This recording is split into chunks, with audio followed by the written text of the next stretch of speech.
Krisis yang sedang berlangsung di Laut Merah mulai berdampak pada industri pelayaran lokal tetangga RI, Malaysia. Konsumen di negara itu pun diperkirakan akan menanggung beban terbesar dari kenaikan biaya pengangkutan.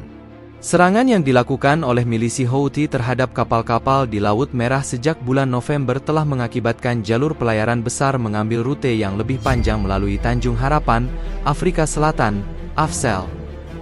Ini mengakibatkan perpanjangan waktu perjalanan setidaknya 10 hari dari pelabuhan negeri itu, Port Klang. Mengutip Free Malaysia Today, FMT, Rabu, 24 Januari 2024, perusahaan pelayaran mengaku mengalami kenaikan biaya pengiriman dari Port Klang ke pelabuhan utama Eropa, Rotterdam.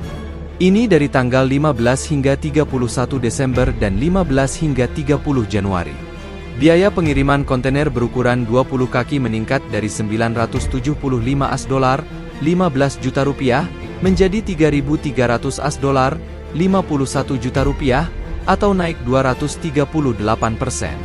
Sedangkan biaya pengiriman kontainer berukuran 40 kaki meningkat dari 1.650 AS$, 25,9 juta rupiah, menjadi 5.100 AS$, 80 juta rupiah, atau naik 209%. Harga naik karena risiko, premi asuransi, dan pengalihan rute pengiriman. Hal ini akan diteruskan ke konsumen jika mereka tetap bertahan, kata ekonom setempat, Jeffrey Williams. Sekitar 15% perdagangan global melewati Laut Merah, jadi ini jumlah yang besar. Serangan yang dilakukan Houthi saat ini mengganggu jalur perdagangan penting, termasuk perdagangan Malaysia dan ASEAN, tambahnya. Rute Laut Merah penting, namun tidak pasti, dalam mengganggu perdagangan Malaysia. Risikonya adalah apakah hal ini akan meningkat menjadi konflik regional yang lebih luas. Dampaknya akan lebih signifikan. Diketahui, sebagai pembalasan atas serangan Houthi terhadap pelayaran di Laut Merah, pesawat tempur, kapal, dan kapal selam AS dan Inggris telah melancarkan puluhan serangan di seluruh Yaman. Ini memperluas konflik regional akibat perang Israel di Gaza. Sementara itu, Federasi Produsen Malaysia, FMM, telah memperingatkan eksportir dan importir bahwa tarif angkutan kemungkinan akan meningkat. Bahkan 3 kali lipat tahun ini.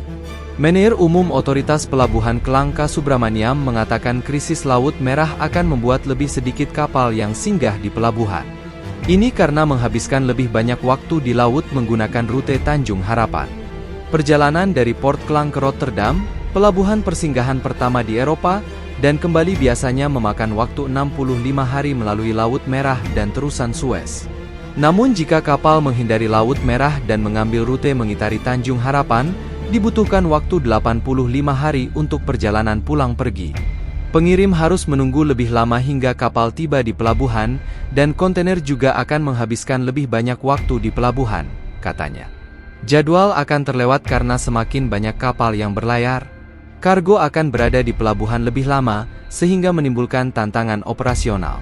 Tapi kita belum melihat hal ini di sini, tambahnya memprediksi situasi 2 hingga 3 bulan ke depan. Dikutip dari Straits Times, Laut Merah juga telah mempengaruhi harga barang-barang impor di Malaysia, di mana kenaikan akan terlihat. Harga barang impor juga akan mulai meningkat karena biaya pengiriman yang lebih tinggi karena kapal kontainer terpaksa menempuh rute yang jauh lebih panjang melalui Tanjung Harapan di Afrika Selatan dibandingkan dengan Laut Merah, kata pengamat lokal Muhammad Afzanizam. Karena sedang berlangsungnya pelayaran, serangan pengiriman oleh Houthi, tambahnya.